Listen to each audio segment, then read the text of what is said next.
All right, welcome back into another episode of Indiebnb. Today I'm joined by Ethan and John of the band Midsummer Motel, fresh off their 2025 album Beat the Horse. Boys, how we feeling here in 26?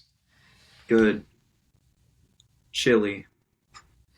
Chilly is right. Chilly is right. So, Yeah.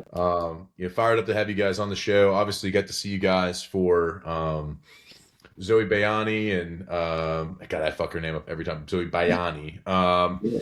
And Recess partied back in December at the Masquerade, and you guys had some sweet freaking merch. My brother is I gave that shirt to him Uh-huh. last week. Finally, it was in my closet for a while, so he's gonna be repping you guys around the city, and he was like, "This is a fucking sick shirt." So props to you guys, right off the bat there. Nice. Thank you. Love it. Did y'all tie dye those yourselves, or what was the inspiration there? My dad, he has fun bleaching those shirts. Yeah, because he's a very artsy person, and we have paintings of his work around my house.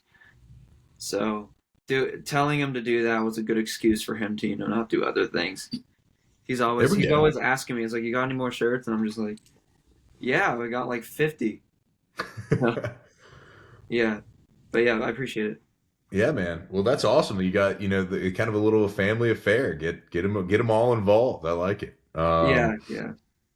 That's the Well, for people who haven't heard of you guys before and like, are new to Midsummer Motel, like what I'll tell them is, I get a Deftones feel. It's like kind of we get the soundscape. We kind of get the imagery from that's not the first time I've said that, but I think you guys, kind of nail it. And so for you guys, like, where did this all start? Like, are we musically inclined, to begin with? Have we been in other bands? Like, talk to me. John was happy to hear that Deftones inspiration. Doing. John, you want to go? Sure. Um, yeah, I guess we were both musically inclined. We're both from Dunwoody. Both went to Dunwoody, and we were both in different bands when I first saw him play. I think I was like in like eighth grade or something or something. Yeah, I think I was like eighth grade finishing out middle school, and my band was in a Battle of the Bands thing. Ethan was in a band called Vita Nova, right? Yeah, Vita Nova. Vita Nova. Um, he was in that band, and I was like, damn, that guy's really good. And then fast forward like a while later, the band I was in wasn't really a thing anymore. And it's John's almost, band had two drummers, I was in and a they band that took had two the. drummers, but not like Allman Brothers, where it was two drummers at the same time. It was one would play, and then the other would stand next to the drum set before it was his turn. And so that didn't last. And I was like, man, I would really like to start another band. So I picked a really good time. It was summer of 2020. Um, Good. I was like, well, there's that Ethan guy who can shred. And so I popped him a DM. Well, you saw a video of me doing a Bob Dylan cover. I saw I'm him, pretty. yes, yeah, I did see that. That was pretty cool. But yeah, I just sent him a DM and was like, hey, do you want to jam? And so he was like, yeah, I'd love to. Because he hated the band that he was in. Um, Yeah. and was just Well, like, well, it's hard. It's hard when you're. Well, first of all, when you're like that young, and also when you're in a band with all your friends, it's really hard to just pay attention and get the ground running and like actually like sound good. yeah.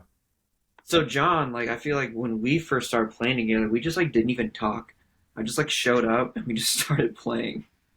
We were like, next practice, let's Well, I was learn. terrified of him. I didn't know how to talk to him. I was just so scared and No, you intimidated weren't. by his That's not true. talents. Terrified by the talent. I mean, Ethan, you're an imposing figure. Yeah. Yeah, yeah. This is the I first love I've heard that.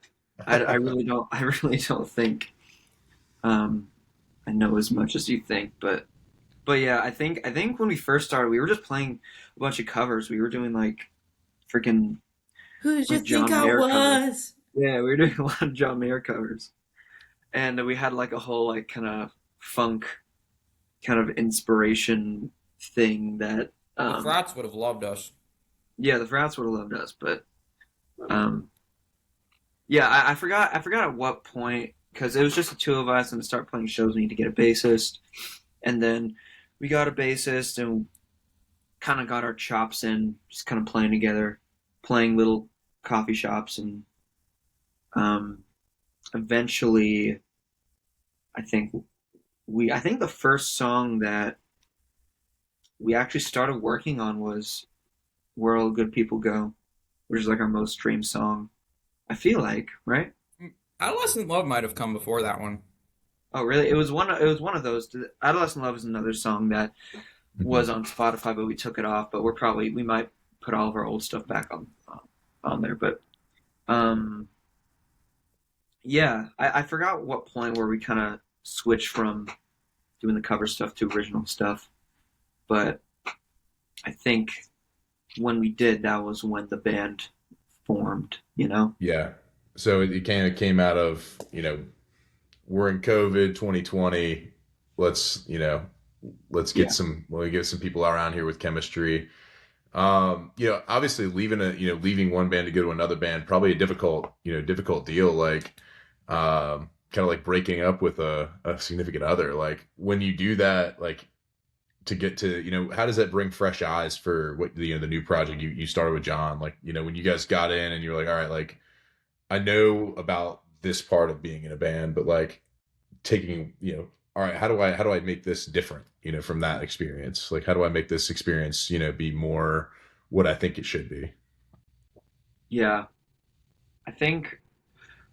Well, I think at that time, the bands that we were in, it was more just like they slowly started to come apart, Sure. and um, and just because everyone has different interests, and I think John and I both kind of had similar interests, and we really wanted to sort of exert that energy and that creativity. So I think sort of leaving our bands before was a little bit easier Hmm. than like I mean we've been in I mean we've all had those situations with people where money gets involved or emotions get involved, and I don't think for either of us it was necessarily, I mean probably some of that, we were young and stupid, and, things happen like that, but um, I think we were both just really inspired at the time. We were both just really craving to I think everyone was bored during COVID. We just wanted first we just wanted to play music. We just wanted to jam, you know. And then we sort of I think I might be getting off track with the question. What John, did you want to bring? Yeah, I think you've answered it. Like, you were just craving to play music, and everyone kind of drifted apart with the interests, and you wanted to bring, be inspired and get some new flavor. It sounds like so. I think we wanted a little something different too. I think John and I have always had a little bit of like what's the word? Not like rebellious, but maybe we both like hate the world a little bit, like equally, you know. Mhm. So I think we kind of I mean we're both passionate people who are also a little bit nihilistic. So I think we kind of want to break away from what everyone was doing, and I think we still kind of go through bouts of that. But Sounds obviously, punkish. what? Sounds punkish. Yeah, yeah. I say we're pretty punk. Punk energy. Yeah, So we start the band. Truly, we stop playing covers. We're right in the, we're in the thick of it here, it sounds like 2020, 2021 area. Like when you guys start working on, first bits of music with this project, like what'd y'all envision? I mean, what were the things that y'all brought to the table, each of you guys? John, I'll start with you. Like, what were the things you wanted to bring to this new project? Honestly, in the beginning, for me, it was just bringing a groove to the whole thing.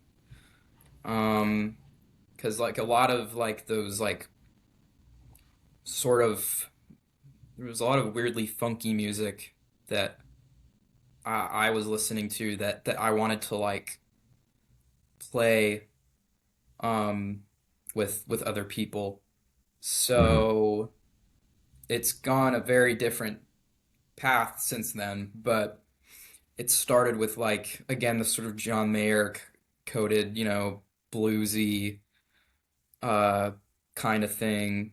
So like I said, it's definitely gotten deeper than that. But in the beginning, just bringing like a groove to the thing was like was what I really wanted to do because I never really I'd been in bands, but I guess they weren't super serious, and it was a lot of like cover stuff, and it was just like how can I sort of figure out my sort of feel and my touch. How can I bring that to original music? Yeah. Ethan, what about you? What'd you want to bring, I to a think, new project? well, going off of what John was saying, I think learning all those songs and kind of studying how the bands worked, I think there was definitely this idea of minimalism going into it.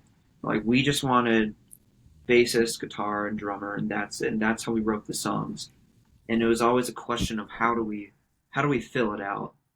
Because I don't ever think we were like we should get a fourth member into. I mean, we still aren't really like that, you know.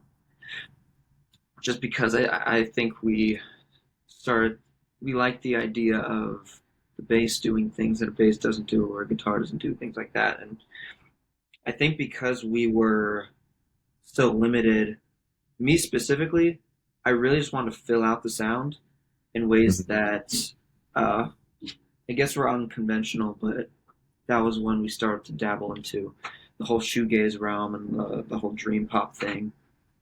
Because every single time we play, we'd be like, it just needs to be bigger, you know? It needs to, um, and I think slowly it started to turn it to like a more melancholic kind of soundscape where we kind of want to do this world building thing, even from our the first songs that we did on this project. Um, it it wasn't we didn't really question it. That sort of vibe came really naturally for us. Gotcha. Gotcha. Well, fast forward into, 2025 where, we're kind of, you probably had a few years get under your belt. You've written some songs like, Turning Into Mercury.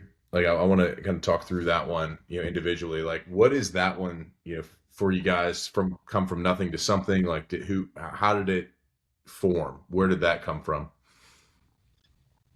I think I think we had some songs, or we were making the album, and we were like, we just need a fast song because we were like Hmm. really bad at writing fast songs, you know? I'm bad at playing fast songs.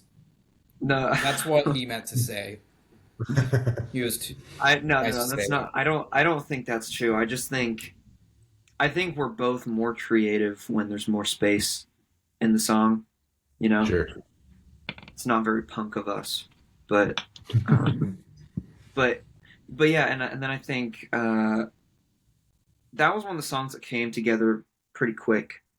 A lot of the other songs, it's probably a couple years worth of arrangement ideas and lyrics and just kind of being combined. And that one came together, I think, like around this time last year. I think I just made the demo and sent it to John, and then the original version was more like a bedroom pop kind of softer thing. And obviously, when I bring things to John, he you know puts it on steroids, and it's just loud as hell, and turns the choruses and the pre-choruses, and um, yeah, and it turned electric after that. Got it. So we got some bedroom pop that turned electric. Like what, John, when you heard it, what was the reaction when you first kind of heard the demo and like, what were you like, man, we could definitely layer some things in here. Or like, I got my, I got a lot of things I've got ideas to bring. Like, what was your reaction? Oh man, I don't remember like my exact thoughts, but I remember hearing it and kind of being like, this sounds like something that a lot of people would like. It reminded me of like Where Do All the Good People Go in Mhm. that way. It's just very anthemic in a very sort of, bop your head kind of thing. Um, and there were like demo drums on like the demo that he sent me. So like what I play in the song, I guess, is kind of similar to that. So I guess like, but at the same time, like whenever I play a song for the first time, like on the drums with the song happening, I guess I'll I'll add certain sections or I'll like play because like the chorus in Turning Into Mercury was meant to be longer than it feels in the song because sort of like I kind of split the chorus into like kind of two parts with the way that I play it, I guess. If anyone's heard the song, they might have noticed that, but I guess instinctively there's stuff sort of with the drum arrangement that I figured out, sort of just playing it, just naturally things would come to me. Um, and I guess that's kind of how a lot of the songs kind of develop is like as I'm playing, I'll sort of naturally be like, oh, I feel like there has to be this kind of hit here, or like this should be longer. Um, I remember when we were recording it, or maybe when we were working it out, I was just like, it needs to be simpler, you know. yeah, That was more just like in the studio type of thing. But I think just the idea of like layering, mostly just like with the guitars, just very repetitive elements over and over each other. Just having the drums just really be on top of that, kind of like the Queens of the Stone Age thing, was definitely an inspiration for that, just to keep it driving. Um, because I felt like we need to balance it out with the other stuff we had. We just need something that just wasn't holding back, you know. Certainly, certainly. One of the things about the song that like I just love like kind of the I paused right at the time, like it's like around like you know later in the song, like 45 seconds left, like you guys have like kind of the bridge, and then it like just kind of like stops, and then it comes back, heavier. Like what are the things that what kind of makes you want to create something like that, right? Where it's like you kind of it's a little bit of a wild ride, like in that, like yeah, how does that come about? Like, was that something in the demo, or was that something that was like added later? Like, Usually the demos are much less dynamic. yeah, John usually brings all those all those changes. Typically, it's like, um, but that was in the demo, I'm pretty sure. oh really? Yeah, I don't think The Turning Into octave Mercury telephone? changed much structurally. Really? No, I feel like the demo is pretty like I don't think we really added anything, or I think I just remember maybe not. I don't know. the very first version of that song was just completely different, and that's what I'm thinking of, where it was just the chord changes and melodies just were a lot simpler. It's out there somewhere, but I realized with a song like that, like we're just packing in a bunch of hmm ideas, just packing in as much as we can, and but I think those dynamic elements, um, a lot of that also came from accidentally doing something and just like fully committing to it, you know. I love that. I love that. Well, with the rest of the album, like, I mean, you know, is Turning Into Mercury kind of a an outlier for you guys in that album, or would you say like pretty fits pretty well in with what you guys were doing? You mentioned like some of the other songs took take you a little bit longer to took you a little bit longer to develop, and like you said almost like months or years. Like, so I guess when you were doing both, like were most of the songs more of that, or more of Turning Into Mercury a little bit faster? Um, you want to answer, John? Sure. Um, I guess it does sort of feel like an outlier. Ethan talks about we talk about this a lot, but a lot of times the best songs are the ones that come along and just right out of the gate, they're just solid. They're just kind of they're ready to Yeah. go. Like they spill from his head, and we kind of work it out, and then like it's good. Um, Turning into Mercury was one of those. Everything else, though, definitely took work, and it took Mm. jamming it. And like Heavy Trip, for example, that had a form, and that had a totally different. Um, I feel like that one's kind of an outlier though, because I feel like that's one of the only ones we recorded live. we did, yeah, and the way that we recorded, I guess it's an outlier, but like it, that one took a while to like the final structure that it turned out having, like we figured that out like a while ago, or like it took us like a long time to kind of figure that out.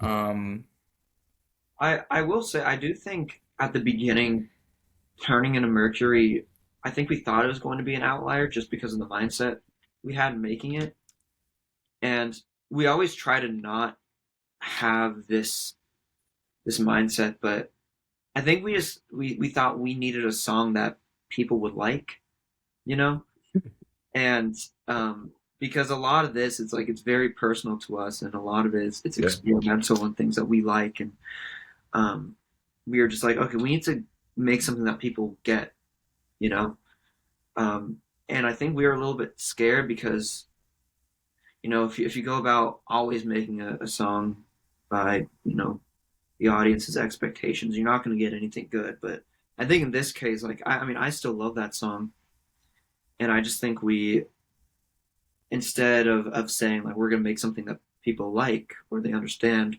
we're just going to take inspiration from the from singles. Like what should if we made a single off this, even though it wasn't the single, if we made a single off Beat the Horse, what would it sound like? Because I mean, you have to kind of hook people in, Sure. because hopefully that song like hook people in and they can listen to the other stuff. Yeah. What for you guys, what's in the future here? Like what do we got in the works? Like do we have, new music on the way? Are we kind of in the laboratory? I know like it's funny when I ask about like, something like Beat the Horse, it's probably that all that work was probably done, maybe almost 2 to 3 years ago, or leading into the that year. So what are we working on right now? What are the things that are people can expect on the horizon? shows. Um, yeah, Shows. Where are we playing? yep. Um, we're still working on some of them, but Atlanta in March, that'll be announced soon. Atlanta in April, like the end of April, with this band called Couch Dog and the Normas at the Earl. We've got that, and there'll probably be some other ones that weekend in April, but we gotta get those booked, and then there'll be some more over the summer. All right. Well, Hopefully we up can north. expect some more live magic. I mean, what are the what goes into the set list for you guys? Is that a collaborative thing, or is there, something that you guys do day of? Talk to me through that. Uh, I feel like recently it's been kind of day of, just because a lot of these songs we just played we've played a lot, um, but we definitely have maybe three or four that we're just like, okay, we have to play these, you know, Yeah. and those are definitely the more upbeat ones. It depends a lot on the venue and the bands we're playing with. Um, but I think that's nice about specifically this album is because we played at Eddie's Attic like a month after we played at the Masquerade, um, and I feel like the set lists were still very different for that. Like we could play like the more folky kind of. softer ones at Eddie's Attic. Maybe the ones that are more lyrically centered, and the ones that are more just rock and roll or shows like the Masquerade. Gotcha. Yeah. Gotcha. Good. Yeah. Well, excited to see the hopefully I'll be able to catch you guys at one of these shows coming up in March and April. Of course, Couch Dogs, the Normas, and of course Midsummer Motel at the Earl. In that back half of April. So be on the lookout for that, and then of course we'll be looking for any kind of new tunes. Go follow them on Instagram, Spotify, all those good places. We'll fend it out here, boys, with Pete Peterson's party pack of questions. We'll go Ethan, then John in a rapid fire segment. So we'll rip it off here. Ethan, cake or pie? Uh, John? Cake. Cake. All Unless right, here it's we from go. like, the discount section at Kroger where it's like a day. rapid fire, bro. No, he's good. We can get a little banter after. It's all right. Okay. Salad or soup? Salad. Yeah, I gotta go salad too. He's going salad. All right. We look at a salad, guys. Here we go. Sunrise or sunset? What are we seeing more of these days? Sunset. Sunrise. Sunrise. All right. Yeah. John's up. Early bird gets the worm. Like it. All right. Would you rather hit a home run or score a touchdown? Home run. Satisfying. Touchdown. All right. Do a little Here we go. dance. Night in. I like that. A little, maybe the dirty bird. Who knows? Night in or night out? What are y'all having more of? Night in. In. In. That's All right. When you do go out and your jam comes on, are you more likely to hit the robot or the worm on the dance floor? the worm. Pretty good at it too. All right. The robot, I'm not good at it. All right. Guac or queso, your favorite Tex-Mex spot? Guac. Queso. All right. All right. Waffles or pancakes? Waffles. Pancakes. Okay. Coffee or tea with your waffles or pancakes? Oh, that's a really tough one. I have like both evenly. I'm gonna say tea because I have tea when I'm up here in Coffee. Tennessee. All right. Coffee. Starbies. John cannot live without his Starbies. He love will that. not have the hotel coffee.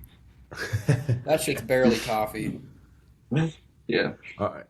Dogs or cats? cats now.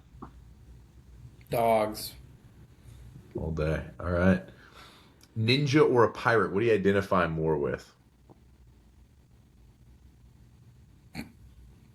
Pirate. Yeah, I gotta go pirate. There we go. All right. Chips or pretzels? All right, can you like customize either? So you can have soft pretzels. You can have, whatever kind of chips. I really like seasoned pretzel snacks.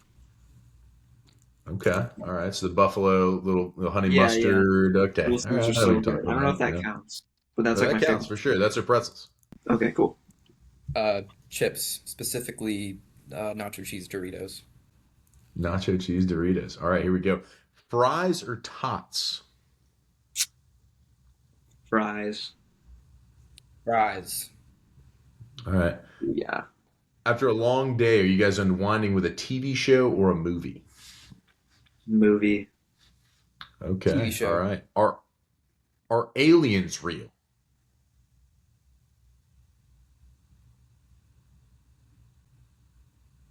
They gotta be. Yeah, of course they are. Yeah, they have to be. All right. What about Bigfoot? No. No way. I throw that into the category of, you know what, why the hell not? Yeah. A lot of people All right. seem to think so.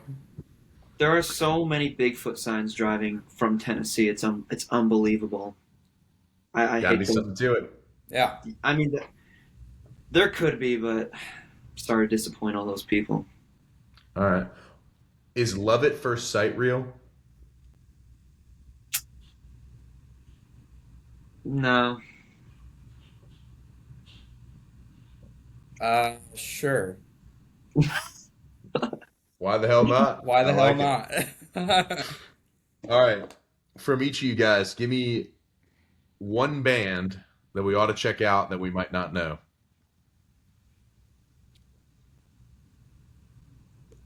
Oh, someone really old. Can be a local band, can be somebody you guys have played with, Oh, can sorry. I be. go first. I go first. Uh, I mean, I gotta say Wayuka since everyone shouts out Wayuka. They're good. I've been hearing Wyuka. I need to get on Wyuka. Yeah, they're good. Gonna say the homies from Harrisonburg, Dogwood Tales. That's good. Dogwood Tales. I want to see I their had interview. New album out now. Yeah. Harrisonburg, Virginia. Yeah. I uh I had on Abby Jean from Harrisonburg, so maybe she needs them. No, she knows them. I need to check them Oh, out. Dogwood maybe. Tales. Yeah. All right, very cool, guys. Well, Midsummer Motel. Appreciate you guys coming on the show, sharing a lot into y'all's creative process and how the band got started, all that good stuff. And we'll be on the lookout for some shows here coming up in ATL. Everybody go stream Beat the Horse. Go check out Turning Into Mercury, and we'll be rolling from there, man. Thanks, Grant. Appreciate All it. right, thank you guys.